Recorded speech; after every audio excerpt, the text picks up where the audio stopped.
Morning students. आज हम chapter 2 करेंगे financial statement analysis.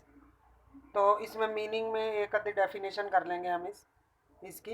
Analysis of financial statement is a systematic process of analysing the financial information in the financial statement to understand and take economic decision.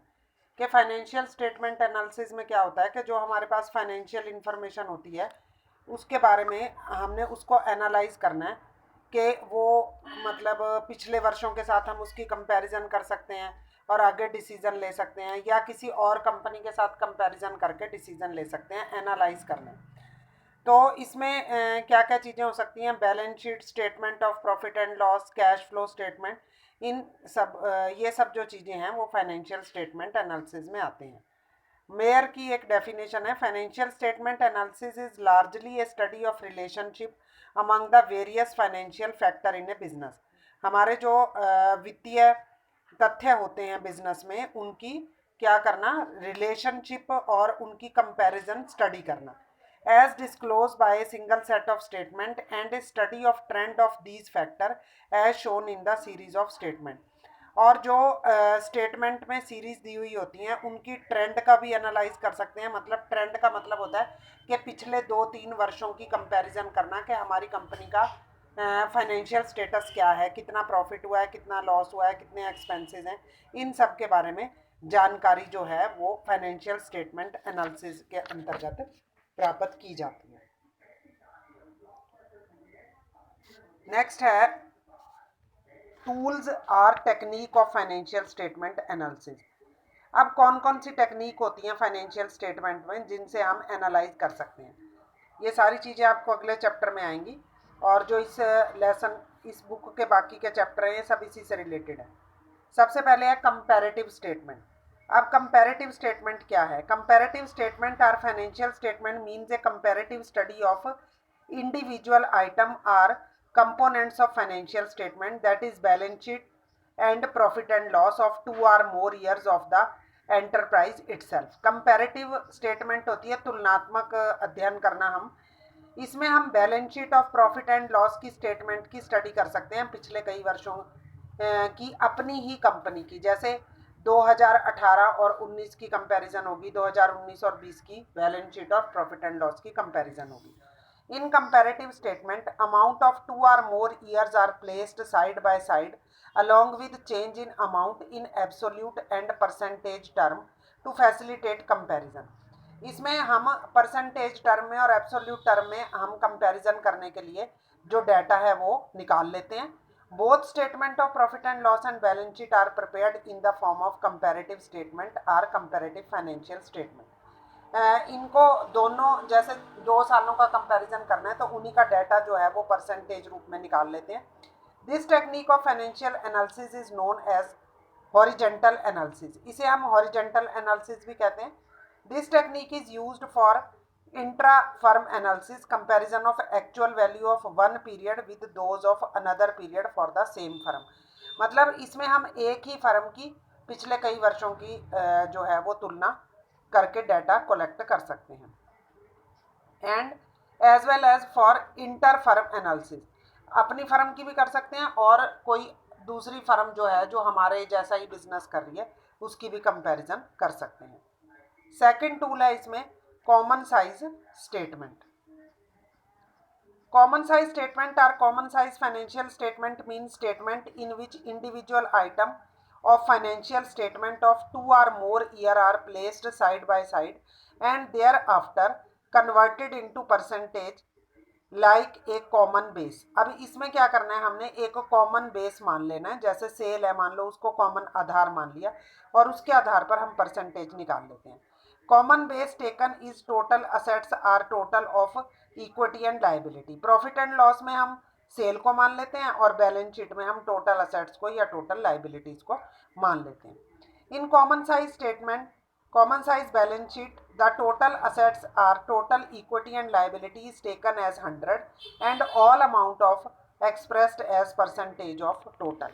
तो इसमें assets, total assets या liability को 100 मान के बाकियों की percentage निकाल लेते हैं। ऐसे ही प्रॉफिट एंड लॉस में नेट सेल को 100 मान के बाकी की जो है वो परसेंटेज निकाल लेते हैं, और इसे कहते हैं वर्टिकल एनालिसिस। तो जो कंपैरेटिव स्टेटमेंट है उसे हॉरिजेंटल एनालिसिस कहा जाता है और जो कॉमन साइज है उसे वर्टिकल कहा जाता है।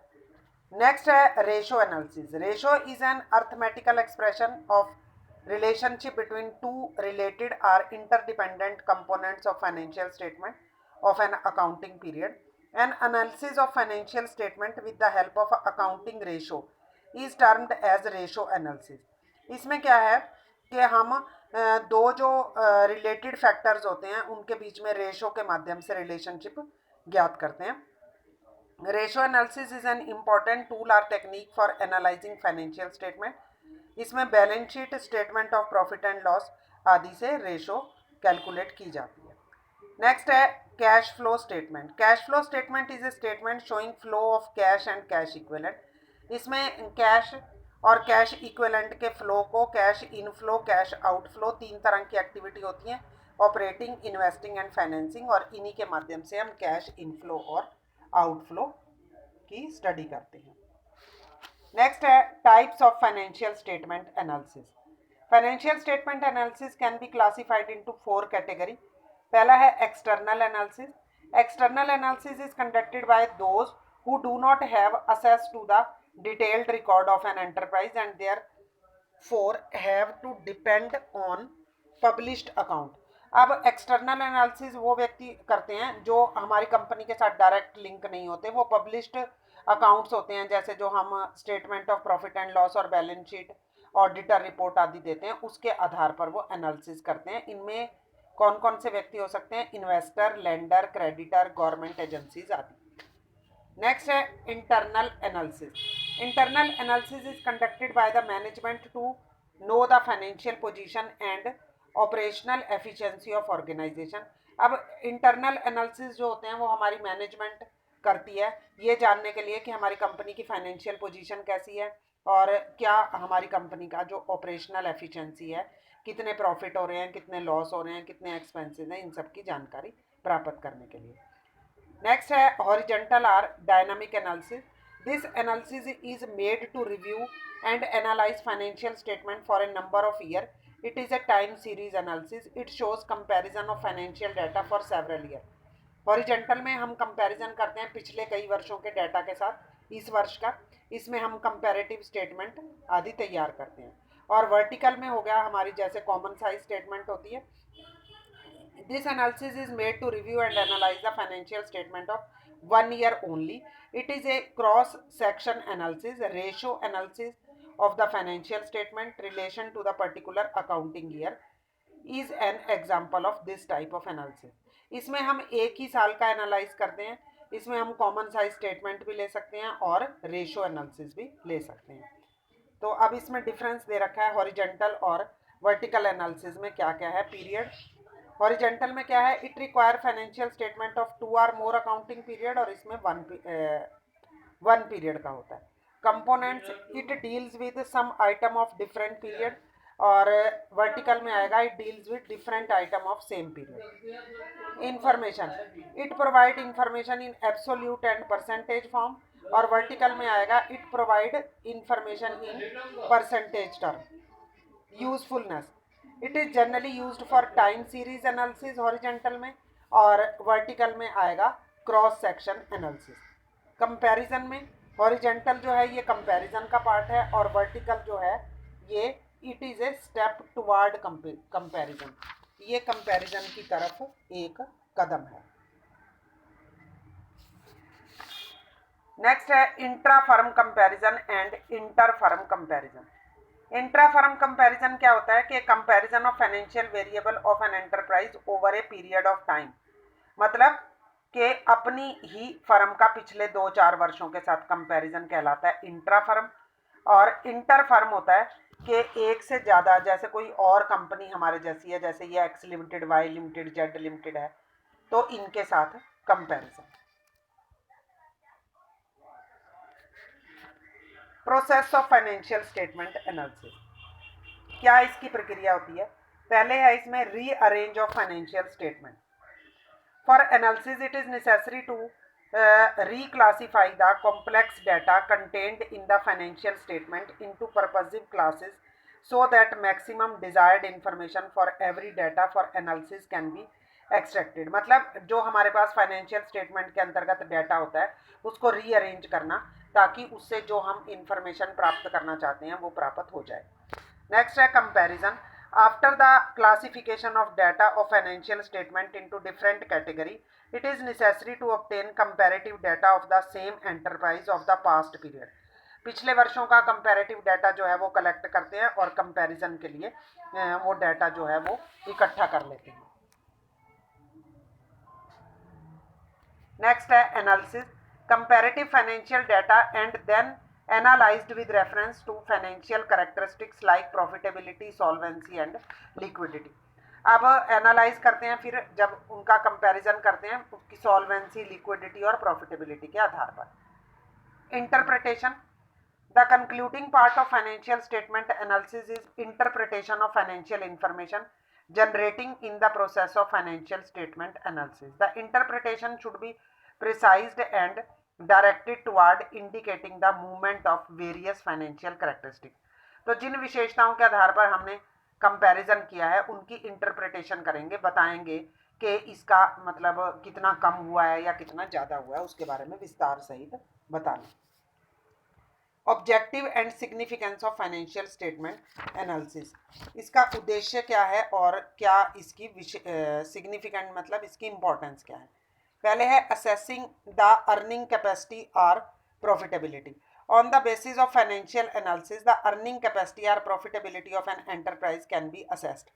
जब हम फाइनेंशियल एनालिसिस के माध्यम से हम अपनी प्रॉफिटेबिलिटी को असेस कर सकते हैं, जैसे पिछले वर्षों के साथ तुलना करके कि हमारा जो ट्रेंड है प्रॉफिट का वो बढ़ रहा है या कम हो रहा है, इसके बारे में हम जानकारी प्राप्त कर सकते हैं।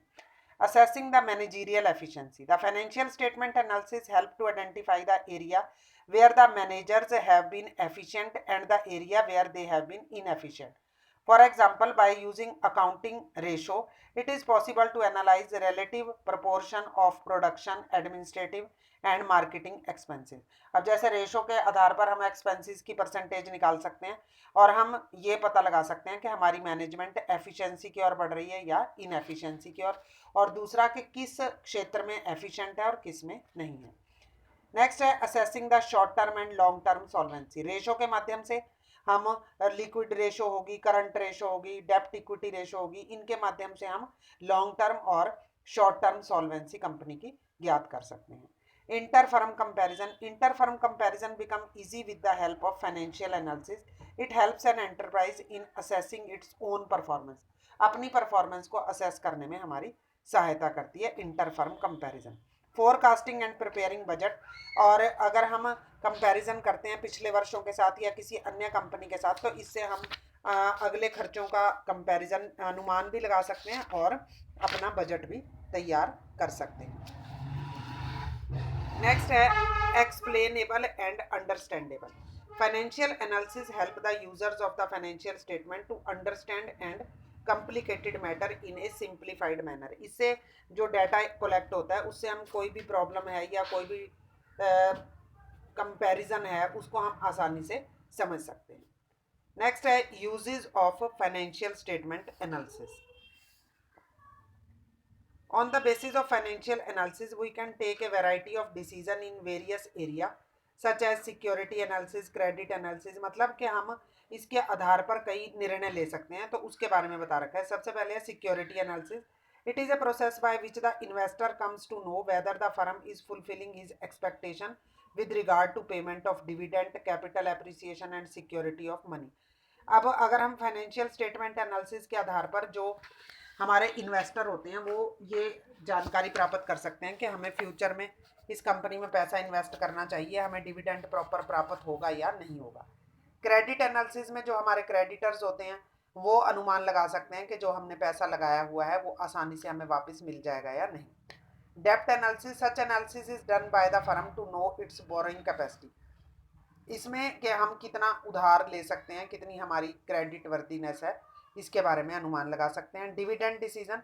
Financial analysis help the firm in deciding about the rate of dividend. Dividend decision में आएगा कि हम कितने परसेंट जो है वो अपने शेयर होल्डर को डिविडेंड दे सकते हैं, क्योंकि प्रॉफिट के ट्रेंड से हमें पता चल जाएगा कि लगातार हमारे प्रॉफिट बढ़ रहे हैं तो हम डिविडेंड रेट बढ़ा सकते हैं, नहीं तो जो है एज इट इज़ है वही रख सकते हैं। General business analysis. Financial analysis can be used to identify the key profit driver and business risk in order to assess the profit potential of the firm. It helps in future growth seasonries for the firm. इसमें क्या है कि हम अपने trend के आधार पर ये अनुमान लगा सकते हैं कि हमारा प्रॉफिट पोटेंशियल क्या है, कि प्रॉफिट हमारे बढ़ रहे हैं, हम कोई फ्यूचर में ग्रोथ कर सकते हैं या नहीं कर सकते। नेक्स्ट है parties interested in financial statement. ये तो मैंने पहले भी करवाया था कि मैनेजमेंट, सबसे पहले इसमें मैनेजमेंट के मैनेजमेंट क्यों इंटरेस्टेड होती है। मैनेजमेंट को अपनी सेल्फ इवेल्युएशन के लिए एक तो ज़रूरी होता है, और आगे फ्यूचर के लिए डिसीजन लेने के लिए उसे फाइनेंशियल एनालिसिस की जानकारी प्राप्त करना ज़रूरी होता है। एम्प्लॉयज़ एंड ट्रेड यूनियन, ये अपने इंक्रीमेंट वगैरह के लिए कि हमें इंक्रीमेंट प्रॉपर मिलेगा या नहीं मिलेगा, बोनस है, बेटर वर्किंग कंडीशन के लिए ज़रूरी फाइनेंशियल एनालिसिस की जानकारी प्राप्त करनी ज़रूरी होती है। Shareholder or owner or investor, shareholder जो होते हैं वो क्या क्या हमने फ्यूचर में हमें कितना डिविडेंड प्राप्त होगा और इस कंपनी के शेयर खरीदें या ना खरीदें। इन्वेस्टर्स भी ये सोचते हैं कि अगर कंपनी प्रॉफिट की तरफ बढ़ रही है तो हम आगे ऐसा इन्वेस्ट करें, नहीं तो हमें यहाँ से इन्वेस्ट करने की ज़रूरत नहीं है। Potential investor, they are interested to know the present profitability and financial position as well as future prospects, के फ्यूचर में हमें इस कंपनी में पैसा लगाना चाहिए या नहीं लगाना चाहिए। क्रेडिटर्स, क्रेडिटर्स को क्यों ज़रूरत होती है कि भाई हमने उधार दे रखा है, हमें पैसा प्राप्त हो जाएगा समय पर क्या नहीं, और अगर कंपनी दोबारा से उधार मांगती है तो हम देने की स्थिति में हैं या नहीं। Bankers and lenders, bankers and lenders are interested in services of the loan, तो बैंकर्स वगैरह जो है वो लोन की सुविधाएं देते हैं, तो बैंक ये देखते हैं कि कंपनी की पोजीशन अच्छी है तो हम फ्यूचर में आगे लोन जो है सैंक्शन करें, नहीं तो ना करें। रिसर्चर्स में like to analyse profitability growth financial position, research करते रहते हैं जो रिसर्चर्स होते हैं वो कंपनी के बारे में जानकारी प्राप्त करने के लिए। टैक्स अथॉरिटीज़, कि कंपनी को प्रॉफिट हो रहा है तो ज़्यादा टैक्स प्राप्त होगा और अगर लॉस हो रहा है तो कम प्राप्त होगा। Customers, customers have an interested in information about the continuous of an enterprise, especially when they have a long term involvement with or and dependent on the enterprise, कि कस्टमर जो है वो अपनी सुविधाओं के लिए कि जो हम चीज़ें ले रहे हैं वो हमें डायरेक्ट रेगुलरली मिलती रहेंगी या नहीं। लिमिटेशंस क्या क्या है इसकी, सबसे पहले हिस्टोरिकल एनालिसिस, के ये ऐतिहासिक होता है, पिछले डाटा उठाए जाते हैं इसमें, और कई बार उसमें बायसनेस की संभावना होती है। इग्नोर प्राइस लेवल चेंजेस, इसमें क्या है कि एक फिक्स ही प्राइस लेवल के आधार पर डाटा कलेक्ट किए जाते हैं, प्राइस लेवल चेंज का इस पर कोई मतलब इग्नोर किया जाता है, कि जैसे जैसे हमारे वस्तुओं के मूल्य में या प्राइस लेवल में चेंजेस होते हैं उसके आधार पर जो डाटा है वो अपडेट नहीं किए जाते। क्वालिटेटिव एस्पेक्ट इग्नोर्ड, इसमें केवल जो संख्यात्मक तथ्य हैं उन्हीं का ही अध्ययन किया जाता है, गुणात्मक तथ्यों का अध्ययन नहीं किया जाता।